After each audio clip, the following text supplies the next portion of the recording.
Healing yourself is the revolution. That is the topic of today's Nothing and Everything. My name is Coco Jenkins. Thank you so much for joining us.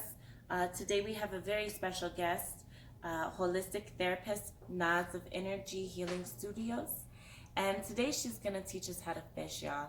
And what I mean by that is that when I first asked Naz to come onto our show, Nothing and Everything, I said, hey Naz, can you do like a meditation or some kind of sound healing? I think the people really need that right now. And she came back and she said, I'm going to actually teach these people how to take responsibility of it for themselves, how you can meditate and transmute energy anywhere at any time. And that's what she's going to be doing for us today.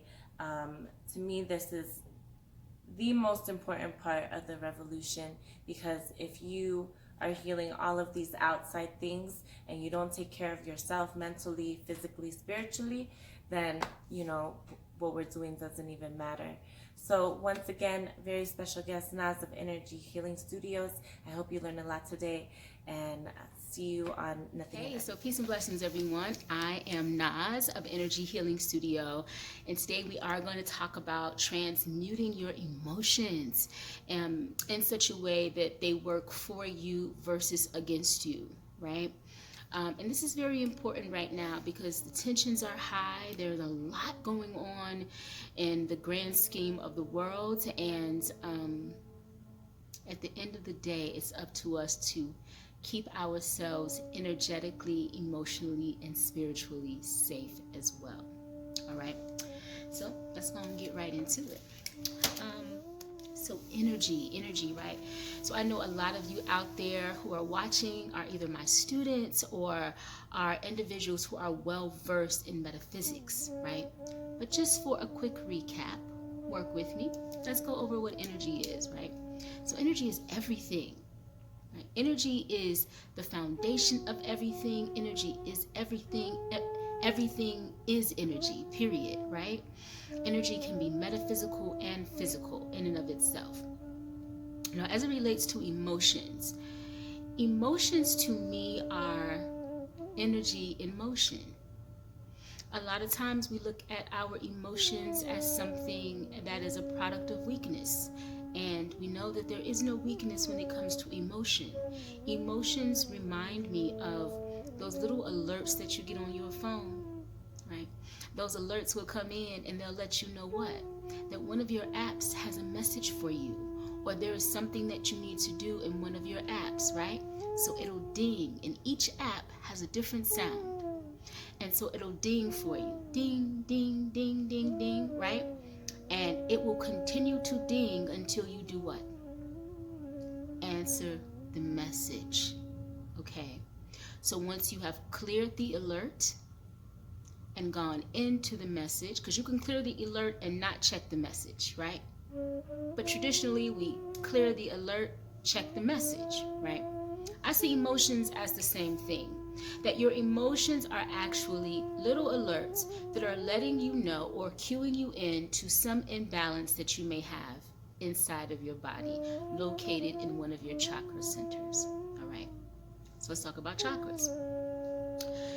Every living being, human and otherwise, has a chakra system.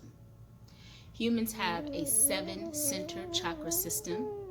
There's also a 9-center chakra system that kind of breaks out the solar plexus and breaks out the heart to give 2 separate areas for each one of those experiences or areas in your body, so that you can be more defined and learn more information about what those sections actually do. And so we're going to talk about the 7-center chakra system for this particular training. And then when I begin to talk more about human design, we'll go into the 9-center chakra system. All right. So let's get into that. In order for us to really benefit from our emotions, not only must we feel them, but we have to learn how to work with the energy of them so that they work for us. Okay. So let's talk about transmutation. Transmutation is simple in design, right? It's about being able to change one system or state of being into another system or state of being. Let's talk about this chakra system. Chakra basically means wheels of light or spinning wheels of light. And each one of these chakras are connected to a series or set of organs in the body, emotions, thought processes, colors, scents, so on and so forth. Today, we're going to talk about the emotions and the chakras associated, or the chakras associated with the emotions of anger, fear, worry, anxiety, and grief, because those are some of the emotions that are heavy on us right now. So let's talk about anger. Anger is housed in the root chakra. Anger is one of the most powerful emotions that we can conjure up in our bodies, and it gets such a bad rap because when we get mad, when we are in the wave of madness or rage, we will tear some stuff up. Okay? It don't matter if it's within your family, if you're having an issue with a friend, a lover, or if you're out in the world. When you mad, you get stuff done, don't you? You know. And so when we think about anger or rage, it's very important to then understand, what do I do with all of this energy? Because you get like a burst of energy when you're angry, right? Think about the last time you were in a physical altercation with someone, right? That burst of adrenaline comes through because the brain is communicating now to your adrenal glands, and the adrenal glands are connected to the root chakra, right? So it's sending all of this adrenaline and this cortisol, which helps you to manage your stress. It's sending all of that to your body at the same time. And it's like like when fuel gets to the engine, like that. So in the moment that that is happening to you, what do you do with it? The adrenal glands are also responsible for managing your sexual hormones. Okay, and they sit right above the kidneys. The adrenal glands sit right above the kidneys. And this is just important. Like I said, if you ever choose to practice Qigong or something like this, they'll do a lot of different exercises that will target certain parts of the body to activate the energy there or to release the energy in that space. Okay, so it's very important for you to know what chakras are associated with what organs and what happens if the energy in that particular space goes unchecked, because these are the parts of the body that will physically be altered as a result of not having dealt with that energy. One of the first things that I tell people as it relates to transmuting that energy of anger and rage is to get it outside of your body. In energy medicine, they say that if you leave emotions unchecked, the energy of the emotions unchecked, then eventually it can metastasize. It can turn into something physical and cause you physical illness, dis-ease, or disease. Okay? So as melanated people especially, we are taught to push our anger down, to not express it, to not be angry, to be peaceful. But everybody experiences anger and rage in our society. We are not encouraged to express our anger in a constructive way. We're just told to just get rid of it, leave it alone. I say that's harmful for you. It can damage your liver. Your liver is like the storehouse of anger energy. Okay? You ever heard of an angry liver? Like that. So what I encourage people to do is go somewhere and scream, wail, get it outside of yourself. When's the last time you had a real good cry? I'm talking about a cry that you cried so hard you had to go to sleep afterwards. When was the last time you just literally wailed, screamed? When was the last time you did it? Okay?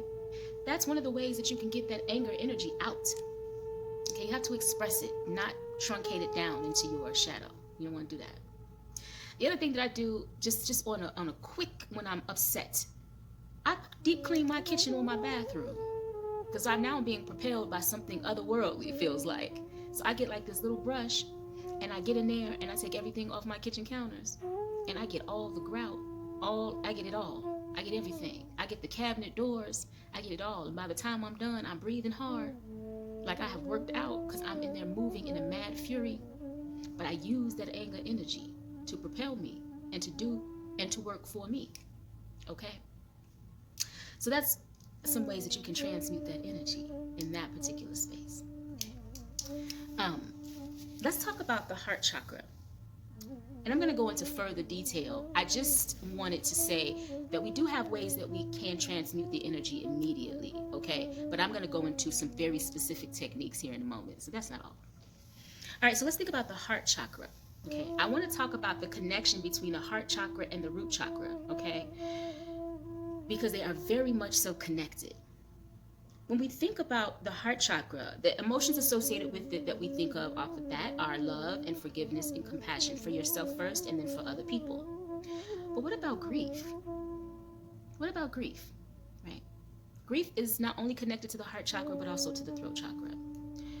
What is grief but depression around the loss of something, right? The loss of a friend, a pet, a job, a lover, someone, and so forth. Now, when you stay in grief for too long, do you know that the heart sends a distress signal to the brain? And when the brain receives the distress signal, it says, oh, we're not safe. We're not safe. Let me send a signal down to the adrenal glands, because now we need some survival chemicals to be flowing through the body.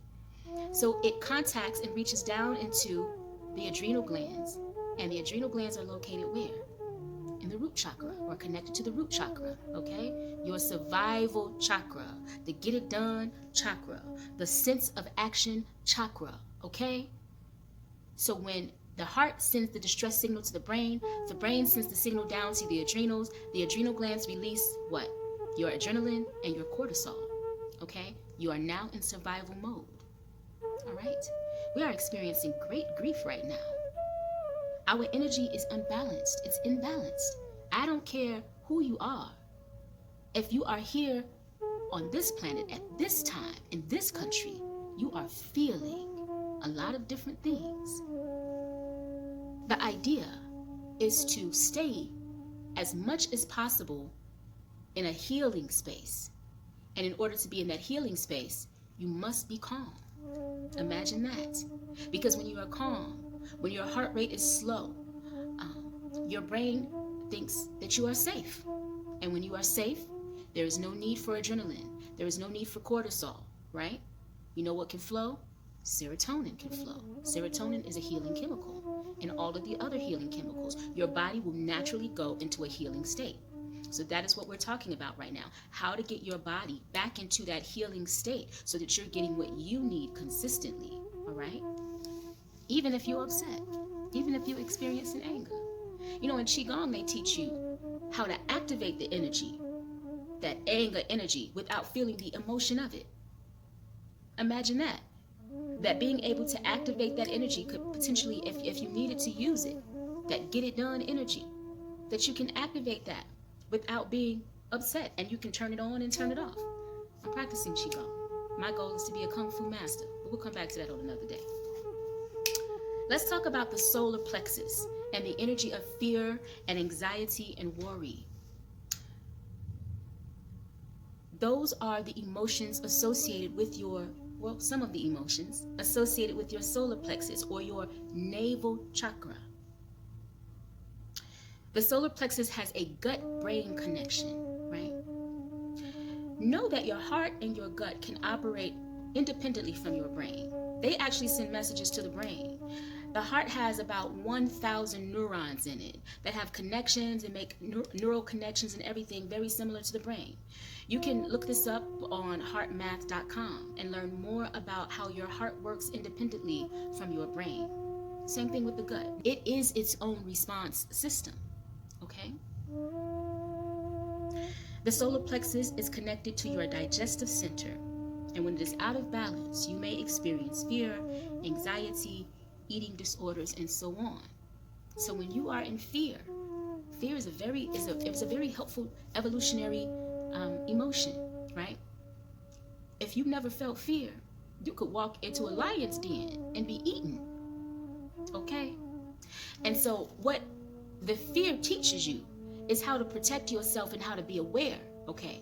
So fear is directly connected to your spleen. In human design, it can either be defined or undefined. When you have a defined spleen, you are a bit fearless, okay? When you have an undefined spleen, you are a bit more fearful, which makes you more instinctive and makes you more intuitive, okay? So fear can be a very good thing for you, but a constant state of fear is not okay, because what does it do? When you are in a constant state of fear, worry, anxiety, it sends a signal to the brain. The brain says, send the adrenaline, communicates down to the root chakra, activates your adrenal glands. Adrenal glands sends adrenaline, cortisol. Adrenaline, cortisol. You are now in survival mode. If you have persistent anxiety, you are in a constant state of survival. Okay? Constant state of survival. If you are experiencing depression, constant state of survival. So your body is not healing at that time. On no level. It is surviving. All right? So this is very important for you to know. To understand how your body is working, how your body is operating for you during times of extreme stress. All right? And right now, a lot of us are experiencing this. And it's happening rapidly and instantly. You may not even realize it. And this is why we have to be so in tune with our emotions. Because your emotions are like that first clue, that first alert that lets you know, hey, it's something you need to tend to here. It's something you need to tend to here. Okay? So when you start to feel those emotions, thank them for the message. Don't be frustrated. Thank them for the message. And then go in and see what's going on. Check in with yourself. How are you feeling? How do you feel? How have you been feeling? And how long have you been feeling it? Take some time off. Take some time away. Take time in the moment to rebalance yourself, to center yourself, to check in with yourself, to love on yourself. Okay? Let's keep going. Now let's talk about a few of these techniques that you can do to really transmute that energy, to make it work for you, and to how to get yourself back into a healing state.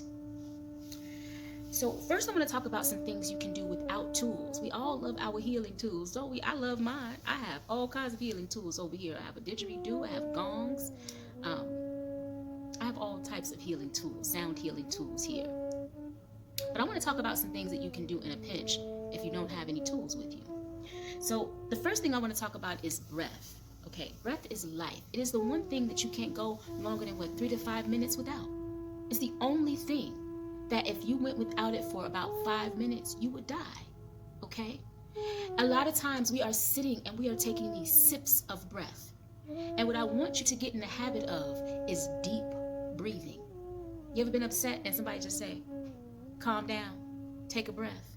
They're really trying to help you, okay? As condescending as it may feel in the moment, they're really just trying to help you.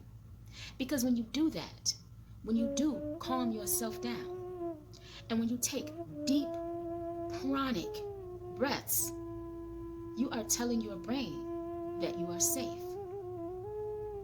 The brain stops the impulse signal to the adrenal glands, and the adrenal glands stop releasing adrenaline. Okay?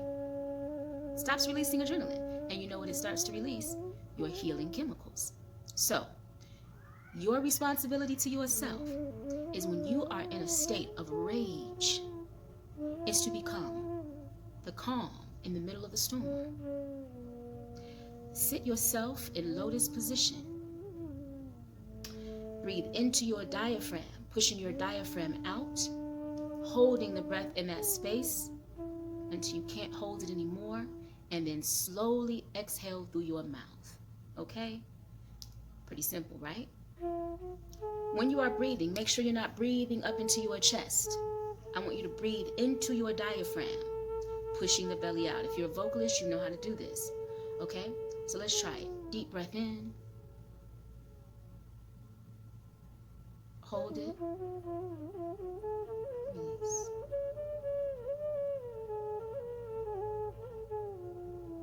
Do that over and over and over again, a minimum of 90 seconds. A minimum of 90 seconds, up to 3 minutes, okay?